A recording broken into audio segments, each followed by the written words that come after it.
Patch notes when? Right fucking now, baby. Okay. Whew. What do you got? Do we need background music? Yes, no, maybe so. It could be fun.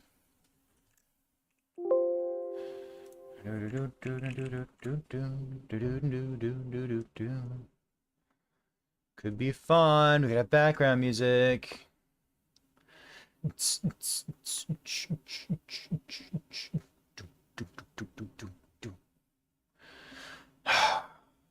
Oh, Dave the Diver's on sale? Finally. I'm gonna play background music. And by background music I mean literally just Last Day Black. You need tryhard music? I don't think you need tryhard music. Do I think they fixed any bugs? I hope so. I haven't looked at the patch notes yet. But like they're pretty long. Boom, boom, boom, boom, boom, boom, boom, boom. 1974. Even the years are showing up today. Is that what Mike promised us? Really? Is it longer or shorter? Boom, boom, boom, boom, boom, boom.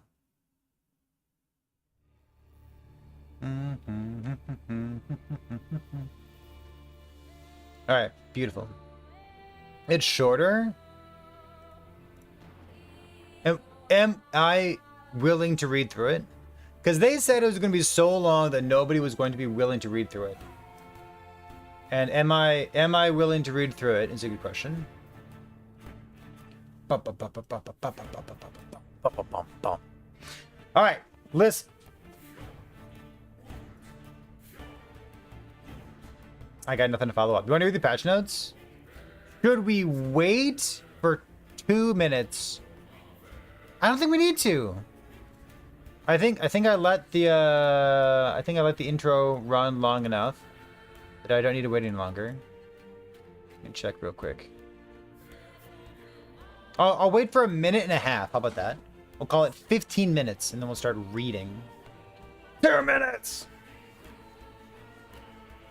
I love seeing people in chat for months and then seeing them follow. I always find that pretty amusing. It's like, I was so caught up in the thick of it that I forgot to click the follow button. You're expecting more bug fixes? You should ping Mike about that on Ask the Devs. Be like, Mike, what about the other bug fixes?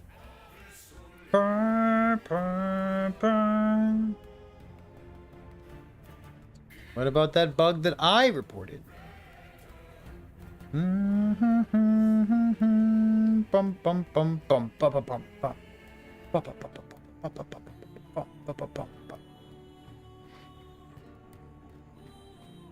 are we good? Can we start? I think the answer is yes. Woo! Deep breath, baby. Okay, so we're gonna be here. It is currently 2:30. And I intend to be here for like 10 hours. If it only takes 8 hours, that's great. But we're going to be here till midnight, quite frankly. We have reading to do. We have taking notes to do. We have notepad to do. Notepad's good. We like notepad. Big notepad stand. Oops, that's not what I wanted. Oops, daisy. Oop.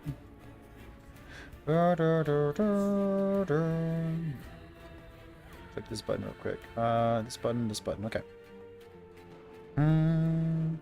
Love to hear if you think they properly compensated for the removal of volatile reversal on signals. Yeah, we'll see. We shall see, gamers. My initial impression is that I don't feel as though the new skills or new reworks would be left wanting, but I'm worried about classic skills that are basically untouched by the new stuff. Like Bleed Hammer Throw. If Bleed Hammer Throw gets compensation, then everything's probably good. If Bleed Hammer Throw doesn't get compensation, I'm gonna start asking questions. You feel me? Let's read patch notes, baby. We waited long enough. Let's do it. 16 minutes in. Woo! Okay, so listen, there's like kind of like an elephant in the room that we have to talk about real quick. There will be a podcast or a interview with the developers in like an hour or 2 hours or something. I'm just gonna keep going, okay? If something pops up that's interesting, we can go like co-stream or something. I'll pop over there and see what's going on. I don't expect a lot. I expect marketing on the interview that happens today. But we have patch notes, and that's a lot of work. So let's just read the patch notes. Got it? Got it. Whew. Greetings, travelers. You got it. So there is this thing here. Let's take a look. This is it's went live on YouTube. This is Judd talking. Hello, travelers. I'm Judd Kobler, game director for Last Epoch and founder of 11th Hour Games.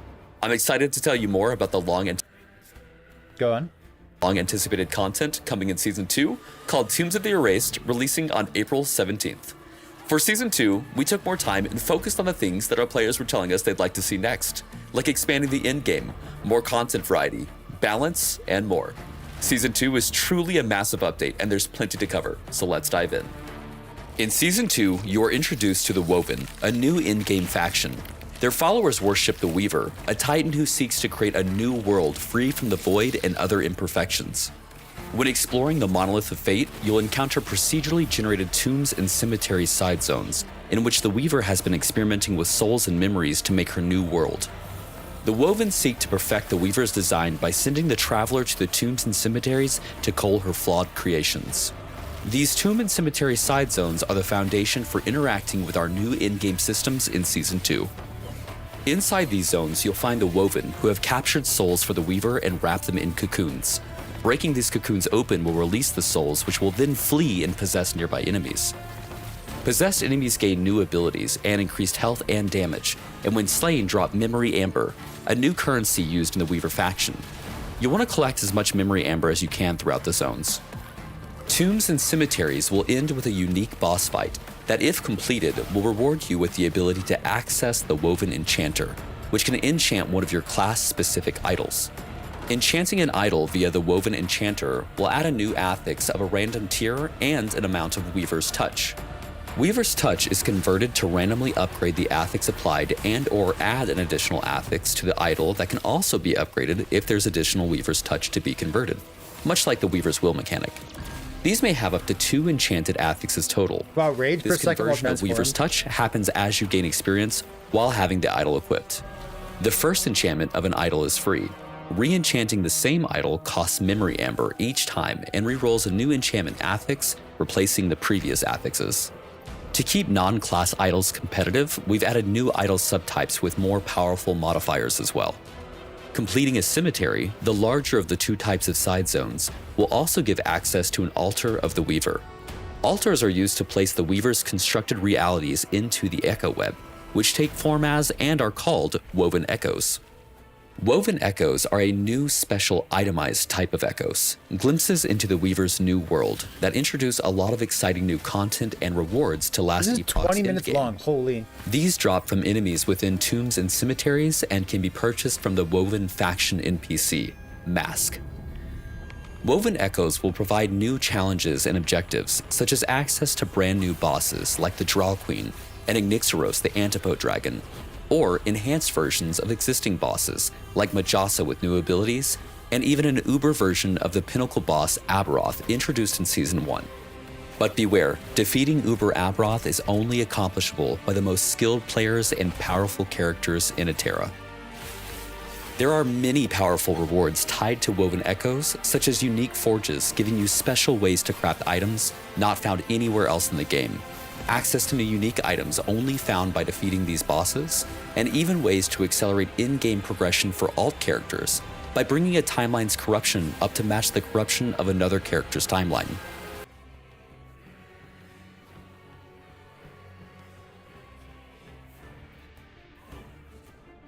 Are they fighting multiple shades of Orbis at the same time? Because it sure looks like they're fighting 1, 2, 3, 4, 5 shades of Orbis at the same time. It sure looks like they are.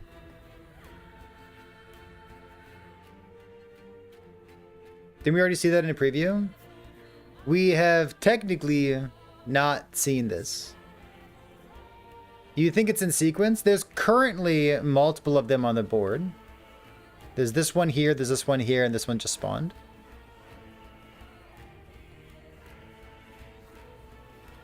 Man, if this is real, I bet this is incredibly fun to participate in.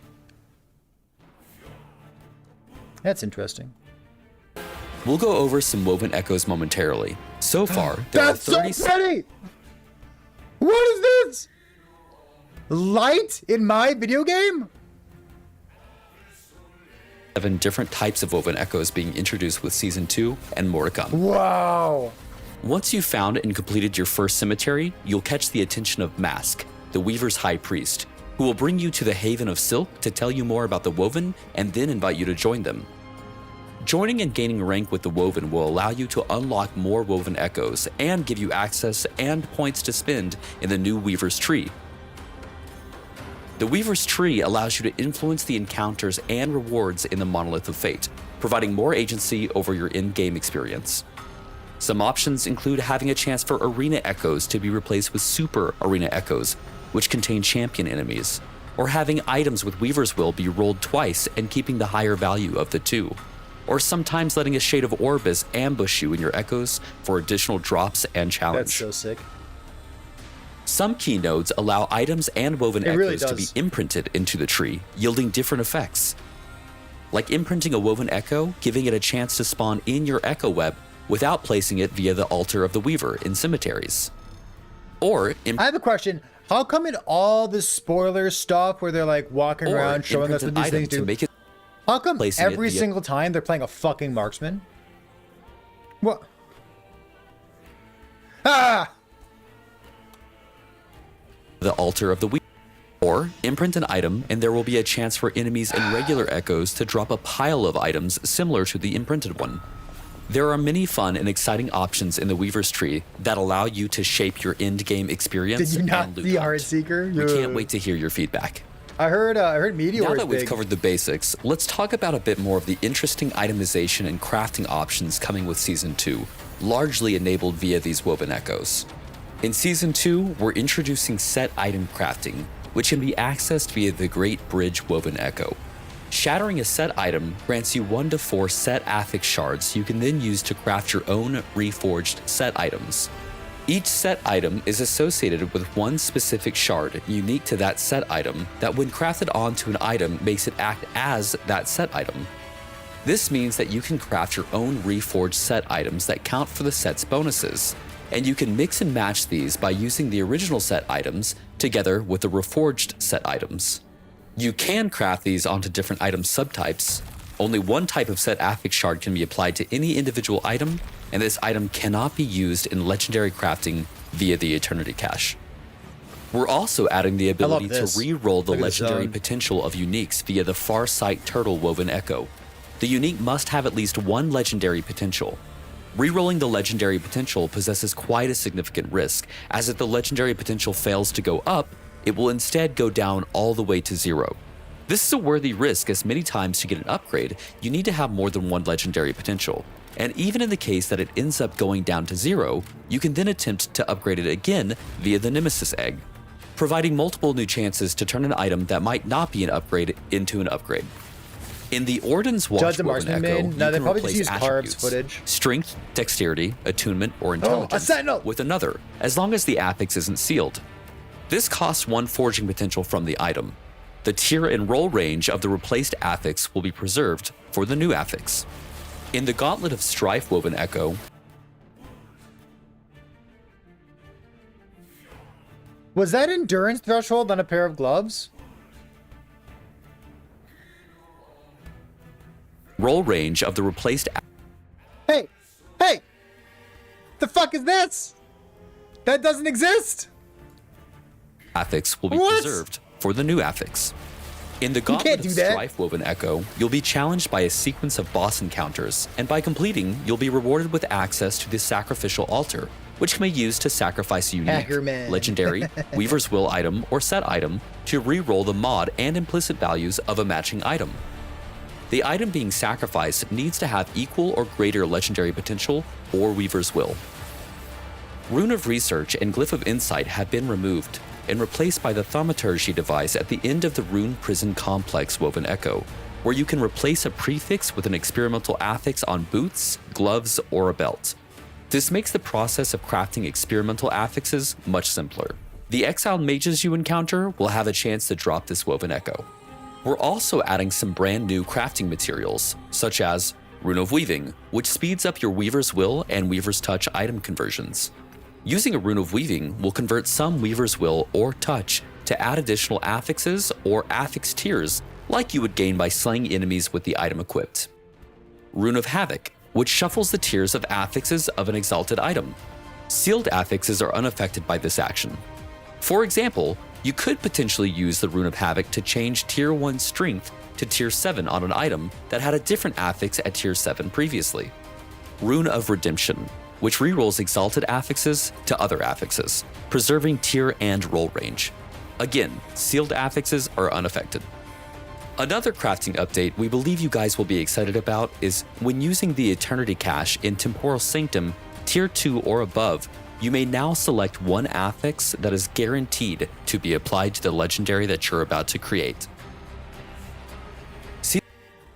What is this thing, chat? Countenance of Majasa? Each second, every enemy looking at you has a 20% chance to be petrified. When you block an enemy's hit, it has a 20% chance to be petrified. Block effectiveness applies to damage over time as if it had been blocked. Oh. Block effect applies to damage over time? Oh. That's cool.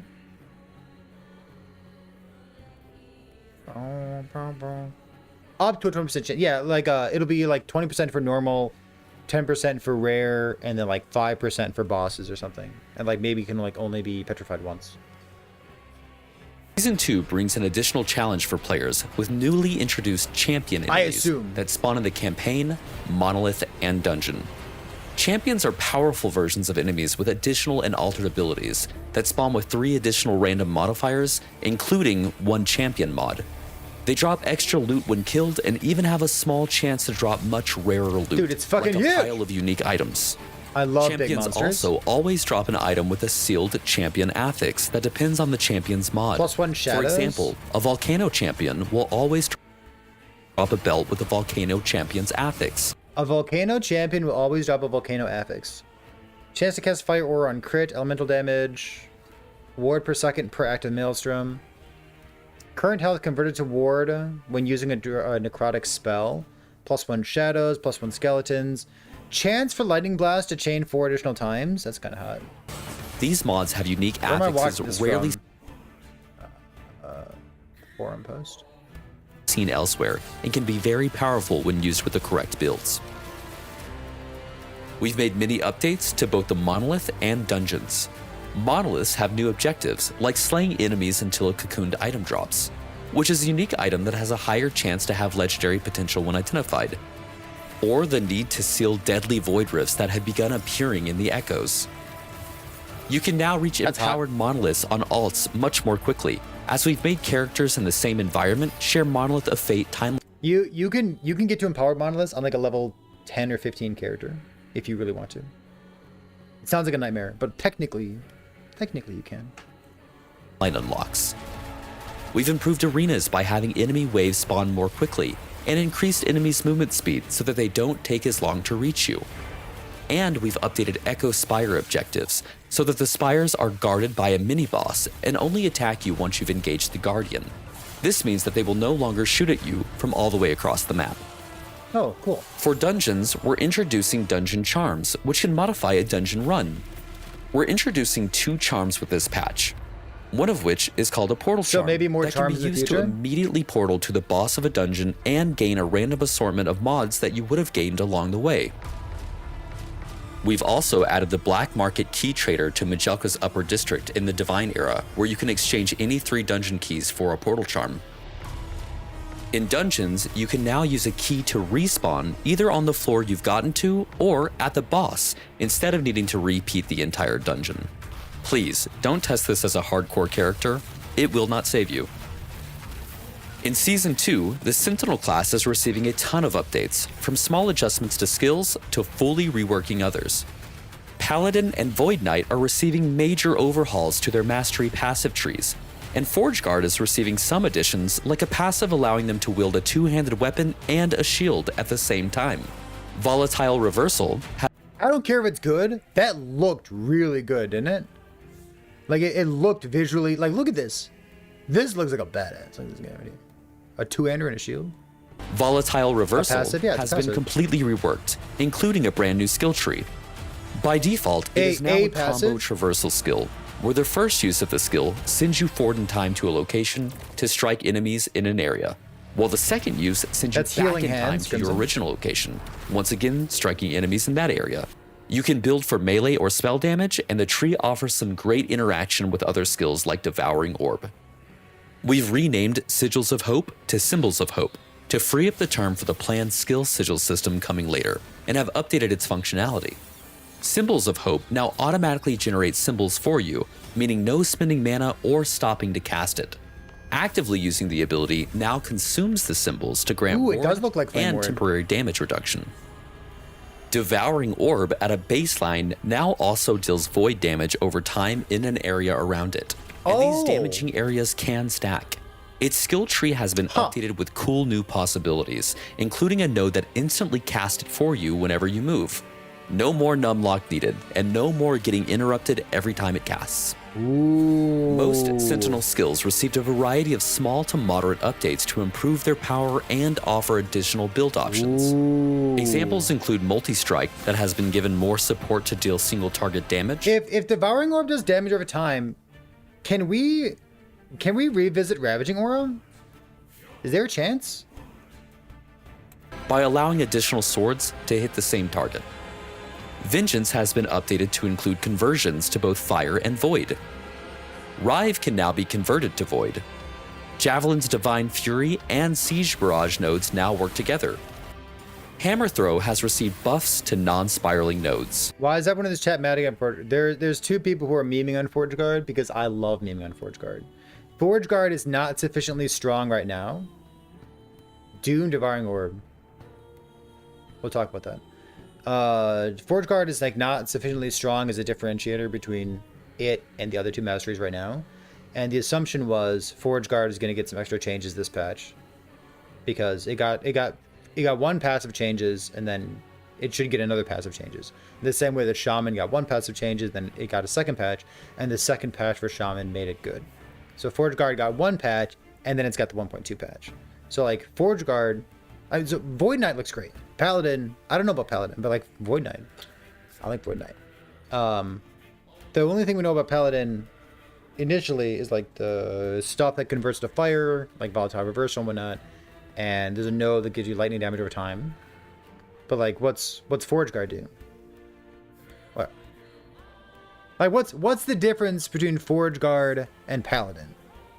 I think there's a thematic difference that needs to be explored more. Because like, the skills, I guess, but the skills are garbage. And then there's like the minion thing, so we'll see. We got a lot of patch notes to read, but this is the very, very, very beginning. We'll see. It was minions, said the minions. Yeah, I don't know. We'll see. Forge Guard maybe indirectly buff a bit low level nose of Paladin and VK. Maybe. We'll see. The 200+ shield is good. I don't know. Shield Throw no longer has a cooldown at base and has a node to allow it to bounce from the player. And Time Rot is now a viable, distinctly unique damaging ailment for Void Knights. We're also very excited to bring a new skill to Marksman, Heartseeker. Heartseeker shoots a single target arrow that seeks a nearby targeted enemy and has a chance to recurve, meaning it pierces and comes back to hit the target again. What When a building for sick skill. Heartseeker, you'll likely want to increase the recurve chance, allowing it to pierce and hit the same enemy many times. If the target is destroyed, and Heartseeker would have recurved, it will instead seek another nearby target. Heartseeker's skill tree gives options to be converted to fire and cold, has lots of support for poison and bleed, can be used as utility to generate mana and different shrouds, and even to provide global buffs granting I'm rapid, added what's going throwing on? and spell damage. You can also remove the base functionality where Heartseeker seeks a new target after slaying the first, and instead turn those leftover recurves into puncture skill procs that fire towards nearby enemies. Fuck, that looks cool. Heartseeker requires 30 points in the marksman tree, and Hail of Arrows has been moved to the 35-point skill unlock slot. They made so many changes to Sentinel, and it's like, yeah, but what about Heartseeker? Shit, it looks so good. Season 2 is bringing quite a lot of balance changes. Health builds are generally more effective as there is much more access to health modifiers across the game. Health affixes and health regeneration have been buffed, and health granted per level has been increased. Ward builds are still powerful, but outliers allowing for massive ward generation have been rebalanced. In general, many skills have received buffs, as our goal is to make many more builds viable for in-game content, and previous meta builds that were overperforming have been brought in line. Skills such as Black Hole, Elemental Nova, Tornado, Flurry, and Shurikens have had their damage effectiveness increased. We expect there to be a lot of new builds that players are excited to try out in Season 2. Idle enchantments and new non-class specific Weaver idols will also raise the power level floor for all builds. Many unique items have received a pass to help make them more useful. For example, Eye of Reen can once again be used with Warpath and other skills which hit with indirect attacks.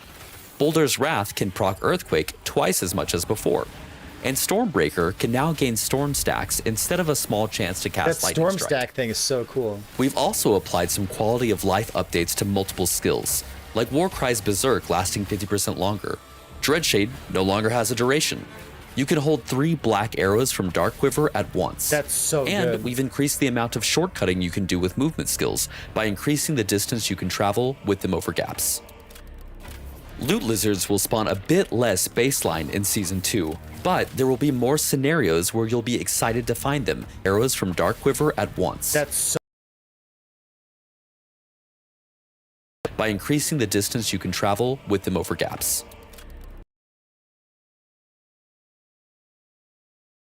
But there can also Weaver 25 new unique. Pause. Wait, what happened? Did something just happen? Wait, I said pause and then we paused. What the fuck? What is this? F? F? Hey! Hey! Get back here. Are we on? Ooh, you get back here right now. Wait, are we on? Are we good? What is this? No, we're on. We're good. We're good. No, no, no, no, no. We're good. Small F? What the fuck was that?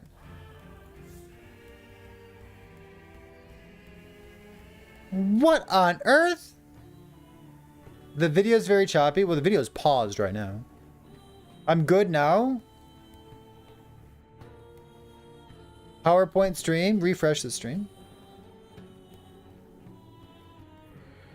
Are we back? That's some hot nonsense. We're good. Stream stop. We're good. Stream stops. Ads. Got rid of ads, dude.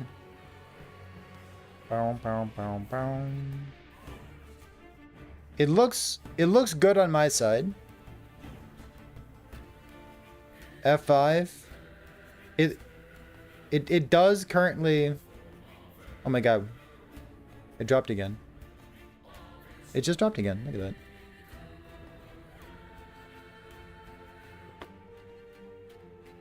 We were fine for such a long time. It's smooth. Hey, welcome.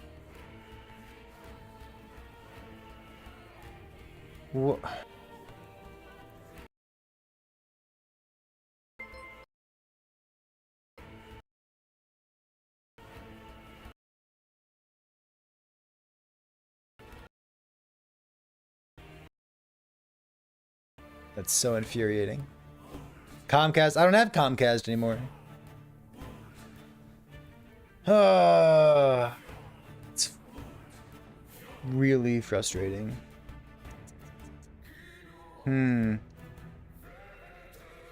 Unable to connect. Yeah, I'm watching it cycle as well.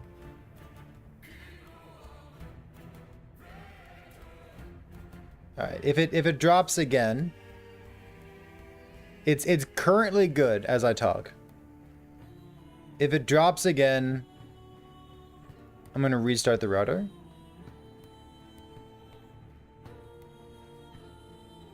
Hold. Hold. Hold. That is a frustrating experience.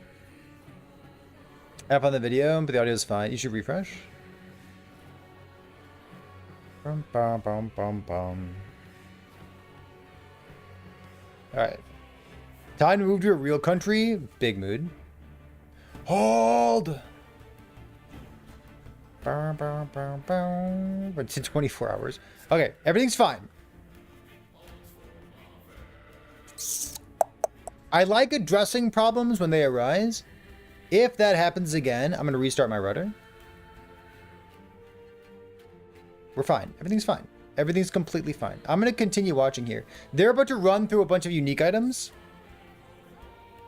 If your video is laggy or something, just refresh. Everything should be fine on my side. For now, if it changes, I'll let you know. I'm going to pause when they hover over these unique items, okay? In season... What is this thing? Oh, you know what? Let me hide myself real quick. Like that.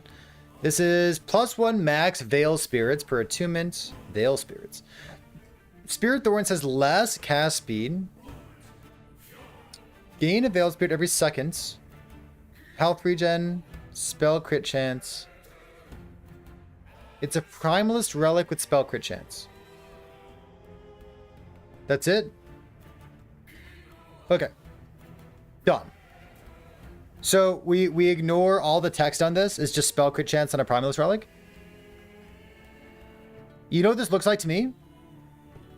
It's got leech on it too. This looks like a what's the word for it, Chad? Avalanche.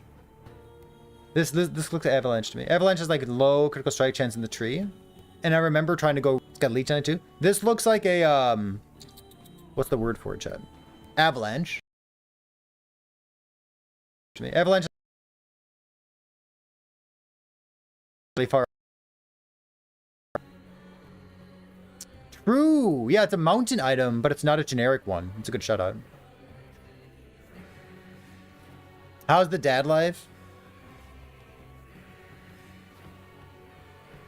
I talk about the dad life for a moment and this happens. Yeah, look at that, dude. Fun. Okay, let me type real quick.